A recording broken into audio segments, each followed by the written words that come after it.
Estamos de regreso en CNN Chile Radio. AM.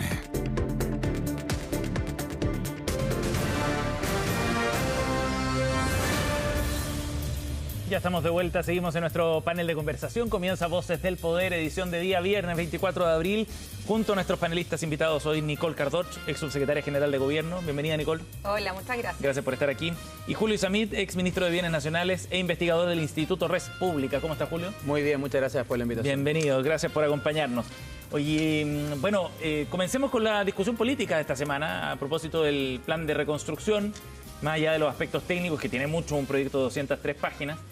Hablemos de la dimensión política por las negociaciones que ha habido, por los esfuerzos que está haciendo el gobierno por tratar de buscar los apoyos suficientes y el rol del PDG como un actor central. ¿Cómo has visto ese escenario tú, Nicole, en los últimos días que le han permitido por ahora tener los votos al gobierno para aprobar la idea de legislar el proyecto? Sí, yo creo que lo que lamentablemente he visto por parte del gobierno es un debate prelegislativo donde se dejó fuera a gran parte o una parte importante del Congreso. Yo creo que eso nunca hace bien, sobre todo para reformas como esta, como una reforma tributaria tan profunda, que además plantea una invariabilidad por los próximos 6 gobiernos, 6 ciclos políticos. 25 años. Yo creo que es malo que el gobierno parta una discusión tan importante dejando fuera a ciertos partidos políticos o diciendo yo voy a conversar solamente con mis partidos afines y voy a tratar en este caso de romper la oposición reuniéndose con ciertos liderazgos de la democracia cristiana y el Partido por la Democracia. Creo que siempre es bueno que al menos en el debate prelegislativo los ministros se reúnan con todas las bancadas independiente de cómo vaya a ser después el debate, pero creo que eso de cerrarse a la discusión no le hace bien y sobre todo para un proyecto con una reforma tributaria tan regresiva como lo que plantea el gobierno. Antes de dar la palabra a Julio, ¿no es natural en todo caso que el gobierno despliegue esa estrategia, digamos, y que consiga los votos que necesita para Sí, es que yo creo que cuando se toman estas decisiones en el país, sobre todo, vuelvo a decir, una reforma tributaria tan profunda que plantea temas tan de fondo, creo que es malo para el entendimiento, para el diálogo, plantear que yo gano con los votos justos este gallito.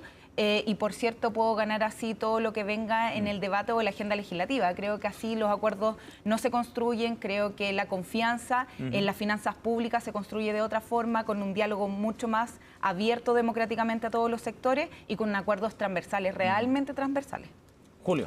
Sí, bueno, cuando estamos discutiendo un pacto tributario es mucho más que solo un pacto tributario, ¿es cierto? Siempre detrás de eso hay un pacto político, un pacto de legitimidad social, porque mal que mal estamos sacando plata del bolsillo de las personas, o en este caso se hace un esfuerzo mayor para que esa plata vaya hacia inversión y creación de empleo. Ahora, yo escucho a Nicole y me alegro mucho de escucharla porque significa una lección aprendida, porque el gobierno del presidente Boric no hizo un trabajo prelegislativo con las fuerzas de oposición a la hora de presentar su reforma tributaria, por ejemplo, y que ahora se busque un acuerdo prelegislativo más amplio es una buena señal.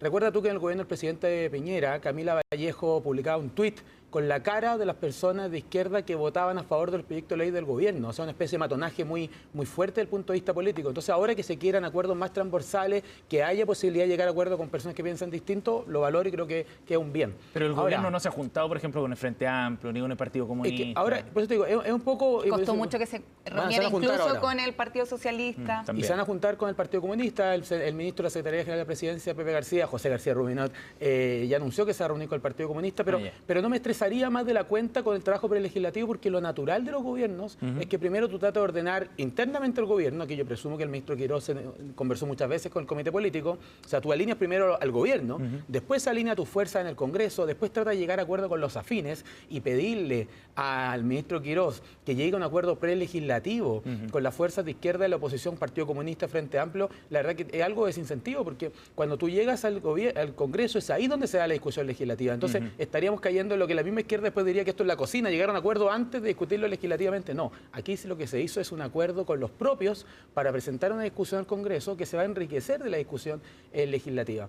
Y una última cosa que solo para proceder lo que dijo Nicole de que este es un proyecto de invariabilidad tributaria que compromete a muchos gobiernos. Bueno, eso hacen los proyectos de ley. Las leyes lo que hacen es comprometer gobiernos. O sea, el gobierno del presidente Boric llegó a un acuerdo en materia de pensiones que compromete a todas las próximas generaciones futuras en materia de contribución de pensiones. Un acuerdo de pensiones, además, que es bueno decirlo. O sea, evidentemente las reformas estructurales requieren o se impactan mucho más allá de un ciclo político. Tienen proyección. Pero en todo caso, la reforma de pensiones, yo vuelvo y quiero como dejarlo bien claro, la reforma de pensiones tiene acuerdo o tuvo acuerdo en su minuto con casi todas las fuerzas políticas representadas en el Congreso. Hubo solamente una bancada que votó en contra de la reforma de pensiones, que fue la del Partido Republicano, lo que evidentemente le hace muy bien y es muy sano para una reforma tan profunda como la reforma de pensiones. Bueno, entonces no cantemos victoria antes de tiempo, porque en el fondo lo que se está juzgando es que aquí no hay acuerdo, pero si ni siquiera se ha votado el proyecto de ley. La izquierda anunció que va a votar en contra o está en contra de un proyecto que no conocía. De la idea de legislar. De la idea de legislar. Entonces, además, es muy irónico esto, porque cuando la izquierda le rechazaba la idea de legislar, lo que ellos decían era ¿cómo? Se están negando al debate democrático en el Congreso. Entonces, la ingenuidad es creer que la idea de legislar es meramente un debate. Pero bueno, la izquierda cuando le rechazaba la idea de legislar decía que no poníamos el debate democrático. Bueno, el Partido Republicano rechazó varias veces la idea de legislar. Pero por supuesto, porque todo el mundo sabe y la izquierda y ahora los lo proyectos entiende. igual. Oye, y todo el mundo sabe, y la izquierda legislar lo entiende bien, de que aprobar la idea de legislar es dar un paso adelante en ese proyecto. Si usted quiere debatir, organiza un seminario. Cuando uno aprueba la idea de legislar, está avanzando en el proyecto y eso es algo valioso en este caso. En este caso. Estamos con Julio Izamis y Nicole Cardoch. Oye, ahora analicemos este acercamiento con el PDG. Nicole, ustedes desde la oposición, ¿cómo ven el rol que está jugando el PDG y cómo hace valer estos 13 votos, al menos en esta instancia del trámite? Sí, yo creo que en el Congreso no hay un sector con mayoría bien definida. Y yo creo que eso va a ser una prueba para esta reforma, para este proyecto en particular, pero también una prueba de cómo se va a ir siguiendo un debate legislativo de aquí a los próximos proyectos que proponga el Ejecutivo o que también se propongan por parte de las bancadas.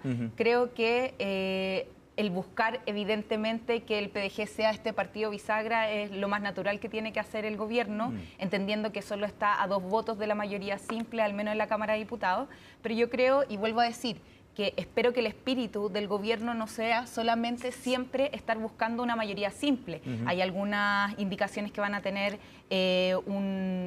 una ley de quórum más alta, pero yo creo que siempre es bueno que se lleguen a acuerdos, ojalá lo más transversales posible. Hay ciertas líneas rojas, al menos que desde el sector de la oposición hemos criticado fuertemente, ¿Cómo cuáles, por ejemplo? sin conocer el detalle del proyecto, pero con varios anuncios. Y recordemos que no fue el retraso de el estudiar el proyecto de la oposición, sino que fue el retraso constante que generó mucha incertidumbre por parte del Ejecutivo de presentar el proyecto concretamente. Yo creo que lo que está en discusión acá es qué tan fiscalmente responsable es el proyecto. Estamos hablando que el proyecto en su generalidad representa un déficit de ingresos fiscales de al menos 4.500 millones de dólares al año. Eso es algo que evidentemente es incongruente con las primeras decisiones que tomó el gobierno, por ejemplo, con la no activación del MEPCO, a propósito de no seguir endeudándose. Entonces, este proyecto, al menos lo que se nos presenta en el informe financiero, es que en los primeros años va a seguir teniendo provocando que haya más déficit fiscal. Yo creo que ¿Ese va a ser el nudo de la tramitación, crees tú? ¿El tema del déficit fiscal en particular? Yo creo que son varias cosas. El déficit fiscal es importante, no solamente porque se tomó la contingencia durante la campaña, por ejemplo, presidencial, sino también porque hay un déficit estructural que ya se viene planteando por parte de organismos internacionales de 11 puntos durante los próximos años. Entonces, ¿cómo vamos a discutir eso si en particular este proyecto, que primero está concentrado casi todas las medidas en el 1% más rico de nuestro país, cómo vamos a compensar eso que de ingreso fiscal se deja de recibir? Y yo creo que el proyecto no tiene el detalle y es bueno que en el debate legislativo se tenga en cuenta. ¿Es ese el gran desafío del gobierno, Julio? El de resolver el tema del déficit fiscal en particular. Yo creo que es uno de los grandes desafíos del gobierno. Lo que pasa es que no creo que sea... Estoy aquí diciendo una cosa, pero en el fondo es el gran desafío del gobierno desde el punto de vista técnico. Desde el punto de vista político yo creo que no. Desde el punto de vista político la discusión va a ir por otro lado y tiene que ver más con lo que dijo la pasada la Nicole de esta concentración del 1%. Pero déjame hacer 2 comentarios. Primero, yo creo que la oposición, estar en la oposición hace mucho bien, porque Nicole ahora está muy preocupada de la responsabilidad fiscal y el déficit, y el gobierno del presidente Boric terminó 3 de 4 años en déficit. O sea, el déficit aumentó, la deuda aumentó, y no solamente eso. Yo creo que en este proyecto de ley hay una cosa que es clave, es que podemos confiar en su informe financiero. El informe financiero es sincero, dice que hay un déficit hasta cierto año, que se vuelve superavitario después de ciertos años, el año 10. Entonces, tenemos un informe financiero que es confiable, después de haber estado con un informe financiero de la mejor directora de presupuesto de la historia, que la verdad es que sobreestimó los ingresos, subestimó los gastos y nos generó una situación deficitaria muy, muy profunda. Entonces, yo valoro que el Ministerio de Hacienda haya presentado un informe financiero que sea realista. Y es más, yo no soy economista, pero lo que me dice el economista incluso es que se fuera un poquito corto, precisamente para no correr riesgos de dar una mala información. O sea, que el escenario podría ser mejor. Podría ser mejor en materia de recaudación. Y lo segundo, respecto a lo que decía la Nicole del 1%, a mí siempre me ha gustado saber quién es el 1%, porque se dice que este es un porcentaje de ley que habla del 1% más rico de Chile. Bueno, el fin de las contribuciones para mayores de 65 años tiene avalúos fiscales de 59 millones de pesos. Si nosotros de verdad creemos que la gente que tiene casa de 59 millones pertenece al 1% más rico de Chile, no quiero saber cómo vive el 1% más pobre de este país. Entonces, yo creo que hay que poner la pelota al piso, hablar con sinceridad. Cuando la gente dice vamos a bajar impuesto corporativo, tiene dos dimensiones. Uno, Chile es el país número 34 de 38, es la OCDE que tiene el impuesto corporativo más alto. Mientras la OCDE bajó en los últimos 10 años 8 puntos el impuesto corporativo, Chile lo subió 12. Con un sistema desintegrado. Con un sistema desintegrado. O sea, más tenemos que pasar a integrar el sistema. Esa es otra discusión tremendamente. Pero comparémonos con los países que tienen un sistema semi-integrado como nosotros. O sea, si nos comparamos con los países con un sistema semi-integrado que están dentro de la OCDE, dentro de todo nuestra tasa corporativa es de las más bajas. Entonces, yo creo que acá no hay que mezclar peras con manzanas. Yo creo que la propuesta que se dio en el gobierno anterior, efectivamente, de bajar el impuesto corporativo, tiene que ver también sistema desintegrado, con una compensación que hoy día no está clara. Más allá del impuesto corporativo de primera categoría del 27 al 23, hay otras cosas que evidentemente van en beneficio del 1% más rico. Más allá de esa discusión, porque lo que acá el centro del proyecto es una reforma tributaria que al menos no quiere transparentarse así por parte del gobierno, porque hay varias indicaciones de varios temas, que bueno, que además se va a poder conversar en otras comisiones, pero lo que está en el centro es que estamos en un supuesto, estamos en una hipótesis. ¿Cuál es la hipótesis? Que bajando el impuesto corporativo, que entregándole más beneficios tributarios a las empresas que más venden hoy día en nuestro país, vamos a poder así generar una dinámica en la economía que nos va a traer más inversión. Esa es una hipótesis. Una hipótesis que no está comprobada con la evidencia comparada en ninguna parte del mundo. Y además, el dinamismo del crecimiento, lo que nos dicen algunos economistas, Claudio Agostini y la Andrea Repeto, además que la estuve escuchando hoy día bien temprano, nos dice que el mayor crecimiento no va a compensar la baja del ingreso fiscal que está detrás de este proyecto. Bueno, lo reconoce el informe financiero. Lo reconoce el informe financiero. Entonces la pregunta de fondo es, ¿quién va a pagar esto? ¿Mediante qué recortes? Porque también asumen el recorte del 3% por cada ministerio. ¿En qué se va a recortar 3% en cada ministerio? Julio. No hemos conocido el detalle. Esa es la incertidumbre que trae este proyecto de ley. De nuevo, hay una buena noticia porque estamos todos de acuerdo entonces en rebajar el impuesto corporativo. O sea, el ministro Marcel presentó una rebaja del impuesto corporativo. Presumo que... no al 23%. Pero presumo que conocía que era un sistema desintegrado también. O sea, no creo que el ministro Marcel haya ignorado con compensaciones completamente distintas. Bueno, pero vamos a la compensación. No avanzó. Vamos a la compensación. En la lógica de izquierda, las compensaciones siempre se hacen vía aumento de impuestos. ¿Ya? Y cualquier economista te puede decir que las compensaciones son de distintos tipos. Deuda, que es lo que usó el gobierno del presidente Boric, aumentar los tributos, que es lo que quería el gobierno del presidente Boric, pero nunca dicen que también las compensaciones pueden ser disminución del gasto público o crecimiento. Aquí hay una tesis distinta, y Nicole dice bien, aquí hay una hipótesis. Bueno, todos los proyectos de ley parten de una hipótesis. Es más, los gobiernos de proyectos de ley del presidente Boric partían con hipótesis de que la recaudación era mucho más amplia y no lo fue. O sea, efectivamente, tú tienes una hipótesis. ¿Qué le pasa a este proyecto de ley? También puede ser, y por eso, si ustedes ven la declaración del ministro Quirós, dijo, no podemos garantizar esto, porque ningún economista serio, ni Marcel ni nadie, puede garantizar que los supuestos que se dan cuando se discute un proyecto de ley se mantenga al tiempo. Imagínate tú, ha sido interpretado por la oposición como un reconocimiento de que no se va a conseguir necesariamente el objetivo que se plantea, ¿no? Estamos dispuestos a aceptar el sacrificio en pos de generar inversión, crecimiento. La oposición no está acostumbrada a escuchar a un Ministerio de Hacienda que diga la verdad, porque nosotros tenemos un informe de presupuesto que dice la verdad. Tenemos un ministro de Hacienda que está diciendo que efectivamente pueden pasar cosas en el camino que entorpezcan los objetivos originales. Pero vamos un poco a la compensación que decía Nicole. Pero Julio, solo voy a decirte la compensación que pediste. solamente un detalle, o sea, debatamos honestamente. Decir que solo este ministro de Hacienda dice, entre comillas, la verdad, que solo este informe de finanzas públicas es la verdad, o sea, es no reconocer además todos los acuerdos que se han tomado en términos de las reformas tributarias a lo largo del país. ¿Qué informe de IPRES reconoció un déficit? ¿Qué informe de IPRES del gobierno del presidente Boric reconoció un déficit? Acá lo que es importante, lo que le tiene que quedar claro a las personas, es que acá hay una propuesta de un proyecto de ley que aumenta el déficit fiscal. Unos ingresos que vamos a dejar de recibir como Estado. Cuando se deja de recibir 4.500 millones de dólares como Estado al año, se dejan de generar ciertas políticas sociales. Es decir, tenemos menos recursos para inversión, menos recursos para seguridad, menos recursos para, por ejemplo, educación, salud, etcétera. Lo que no tenemos claro todavía es cómo se van a recortar estos recursos. Sí, lo tenemos totalmente claro. Ahí acabamos de escuchar la mitad de la historia. Vamos a la segunda parte y final, que es más entretenida, que es, hay una rebaja tributaria del impuesto de primera categoría. Pero también hay compensación, y lo que estaba diciendo antes que conversáramos otro tema, era que las compensaciones pueden ser por crecimiento y por disminución del gasto público. Son recetas distintas, yo sé que son recetas distintas, y hay una decisión política cuál tomar. Los chilenos fuimos a votar a las urnas. Si hubiésemos querido más déficit y más gasto público, hubiésemos votado por Janet Jara. La gente votó por José Antonio Kast porque había una propuesta en el programa de gobierno de A, disminuir impuestos, y B, aumentar inversión. ¿Qué es lo que busca este proyecto? Ambas cosas. Disminuye impuestos para que la plata quede en la caja de las empresas, y esa plata, en vez de pagar impuestos, se invierta. Y sí, pensamos distinto. Los de derecha creemos que la plata le pertenece a la gente que la crea, que la produce, y que esa plata tiene que ser en crear más empleo y mejor inversión. Pero efectivamente no está garantizado que esa plata vaya a inversión. Bueno, no está garantizado, no hay ninguna condicionante. ¿Y cuál es la alternativa? No hay ninguna. Los accionistas legítimamente podrían llevarse la plata como dividendo. ¿Y qué pasa cuando... Pero espérate, solo para terminar, ¿qué pasa cuando la retiran? Paga impuestos. Entonces, ¿por qué te preocupas tanto? O sea, o la plata se genera... Pero espérate, solo digo el camino legal. Porque podemos ponernos a jugar intenciones de los empresarios, ninguno de nosotros aquí está preparado para jugar intenciones. Lo que es importante son los hechos. Los hechos es que la plata queda en la cuenta de la empresa.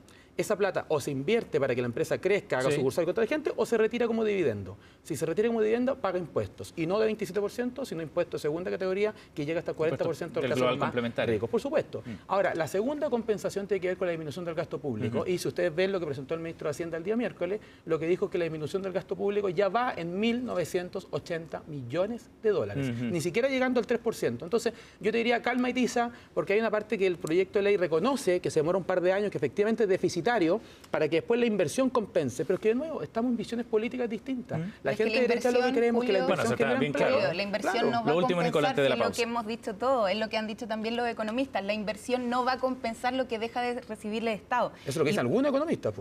La gran mayoría, al menos de los que yo he escuchado. Claro, que Agustín y Repeto es un universo muy limitado, pero si escucharas a Claudio Mengele, a Rodrigo Vergara y escuchar a otros economistas que piensan distinto, los economistas lo han parecido a los políticos, para tu información. La inversión no alcanza a compensar lo que deja de recibir el Estado. Y además, lo más importante, personas que nos están viendo en el debate, para hablarlo un poco con más simpleza, muchas veces este debate que es bastante técnico. Sí.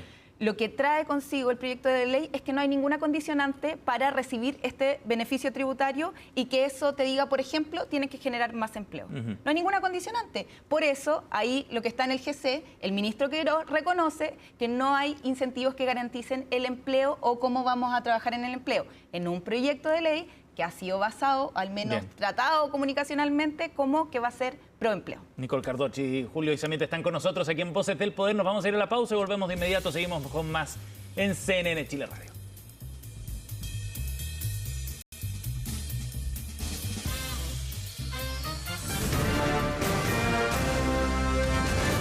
Hacemos una pausa y ya regresamos con CNN Chile Radio, AM.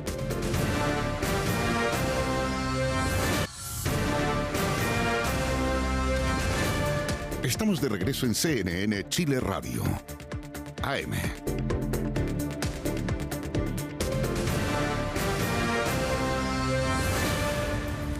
Ya estamos de vuelta, seguimos con nuestro panel de conversación de esta mañana. Este viernes nos acompaña Nicole Cardoch y Julio Isamit en nuestro panel de hoy. Hablemos de la disputa política que hay dentro del gobierno en relación a Iván Poduje en particular, el ministro de Vivienda, que se despachó una declaración que no cayó muy bien en Chile Vamos. Decía en una conversación que Chile Vamos no es el soporte político del gobierno y que no descansa, esa fue la palabra precisa que ocupó, que no descansa el gobierno en Chile Vamos. Y esto, Julio, no cae muy bien, me imagino, en los partidos que componen o componían Chile Vamos, ¿no? Sí, la verdad es que, a ver, yo conozco al ministro Poduje, yo estoy bastante ilusionado de lo que está haciendo en materia de vivienda y para enfrentar el déficit habitacional de, no sé cuántos serán, 600.000 familias que le falta la vivienda. Eso, evidentemente, yo creo que va bien encaminado el ministro Poduje. Pero claro, en el fondo yo creo que aquí se equivocó. O sea, en el fondo este es un gobierno que poco a poco está construyendo un trabajo en coalición. Es verdad que no hay una coalición. Aquí hay gente que está colaborando, el oficialismo es gente, esta lógica de colaboración que planteó el presidente Kast, pero que yo creo que debería tender hacia una coalición amplia. Y creo que frases como esta no van en ese sentido. Ahora, si el ministro Poduje quiso ser especialmente honesto, diciendo esto soporta en distintos pilares, bueno, hay maneras mejor para poder expresarlo. Naturalmente, el gobierno, en mi opinión, descansa en varios pilares. El pilar republicano, encabezado por el presidente de la República, por el segundo piso, Alejandro de Raza, Cristian Valenzuela, en el comité político con los filorepublicanos como Jorge Quiró o Mara Cedini, pero ¿quién puede negar que Chile Vamos es un pilar de este gobierno en la figura de Claudio Alvarado, ministro del Interior, y de José García Ruminot, ministro secretario general de la Presidencia? Entonces, y un tercer pilar, que son los independientes. La derecha se caracteriza por tener mucho independiente y mucho independiente en el gobierno. Estoy pensando como el mismo Poduje. Con el mismo Poduje, sin ir más lejos. Pero yo creo que el ministro Poduje estuvo en el gobierno del presidente Piñera, fue asesor del segundo piso, o sea, sabe muy bien que los gobiernos necesitan, para que los aviones despeguen, necesitan dos alas, y aquí están los republicanos y está Chile Vamos, que están trabajando bastante bien en el Congreso, están trabajando bastante bien internamente en el gobierno. Entonces, yo creo que esto fue desafortunada, esta frase, y no representa tanto la realidad del gobierno. Nicole. O sea, yo creo... Cabrita. Acá, o sea, es natural, esto es natural, pasa en todos los gobiernos, sobre todo los gobiernos que, si bien no entran como coalición, trabajan para construir una coalición a la hora de gobernar.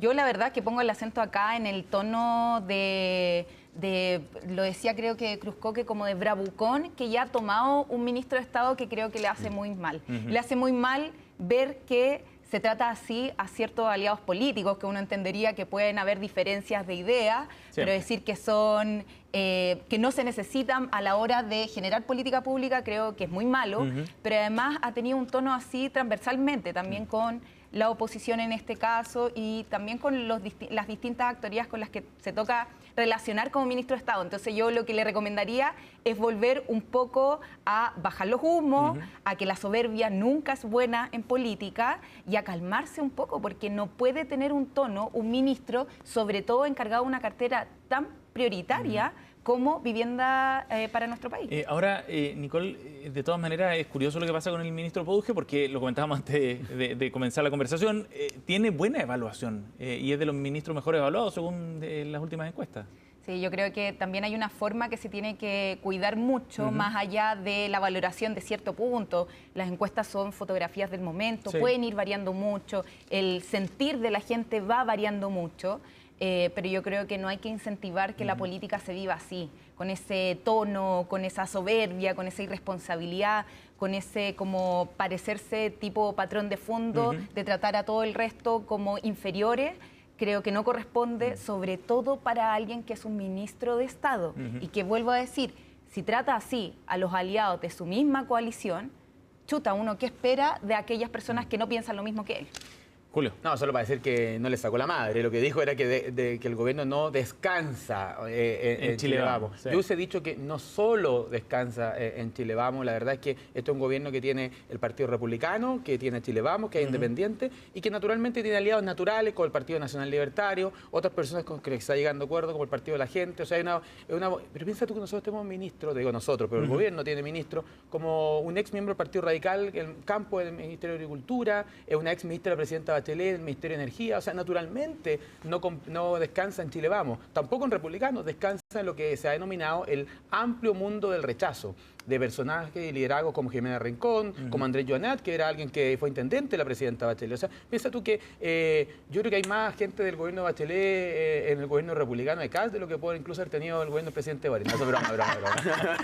Sacando el punto. No sé, ¿Cómo vamos? si eso habla, que también habla de este gobierno, que también habla de las personas que aceptaron la responsabilidad. O del anterior.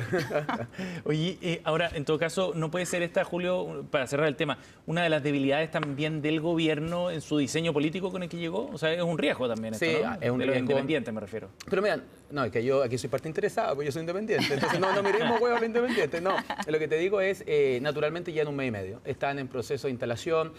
Aquí no han habido grandes desatinos. Son gente que yo veo que están tratando de dar lo mejor de sí. Pero efectivamente hay cosas de personalidad y de carácter que las personas que asumen cargos de Estado, desde el presidente de la República hasta los ministros, subsecretarios y todos los que trabajan bajo el RUT fisco, porque aquí no solamente tiene que portarse bien el ministro subsecretario, todas las personas cuyo sueldo lo pagamos los ciudadanos a través de nuestros impuestos tienen que mantener cierta estatura, cierta forma de hacer las cosas. Y yo creo que ahí efectivamente los ministros van a ir puliendo. Yo creo que va a ser, por desgracia, la lógica sin filtro ha permeado la política o ha permeado querer tener el RIT con más reproducciones, decirlo más bruto.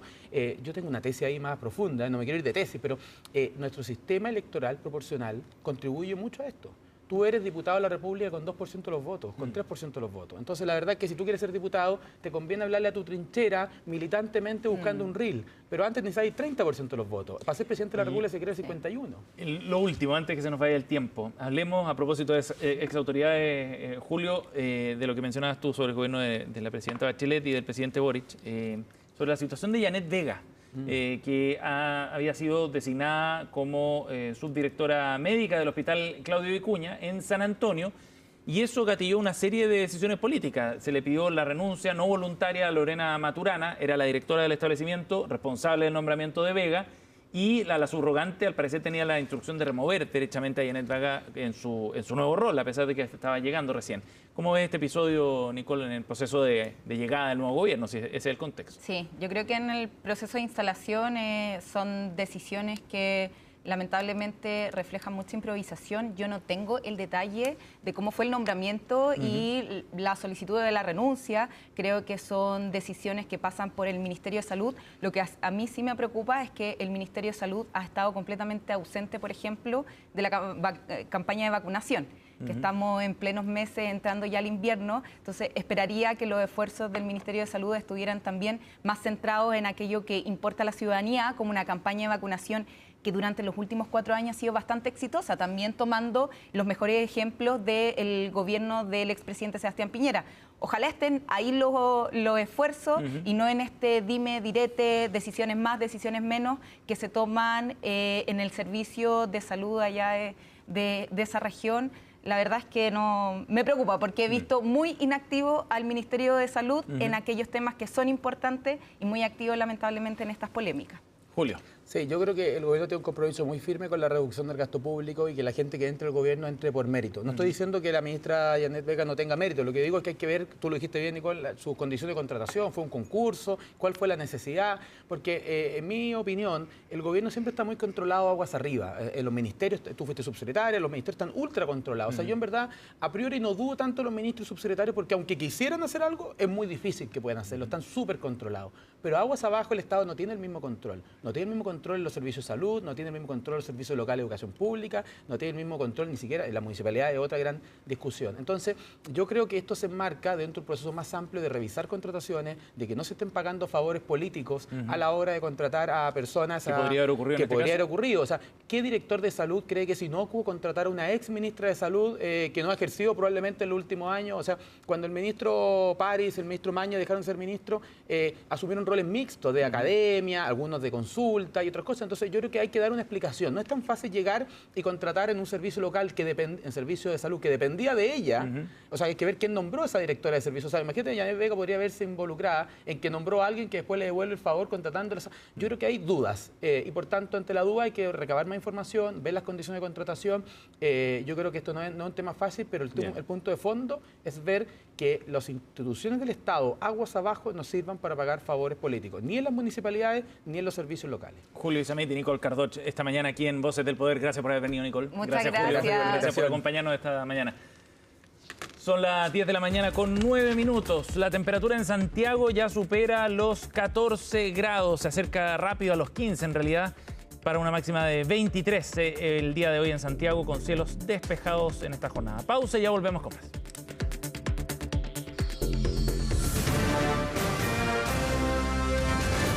Hacemos una pausa y ya regresamos con CNN Chile Radio, AM.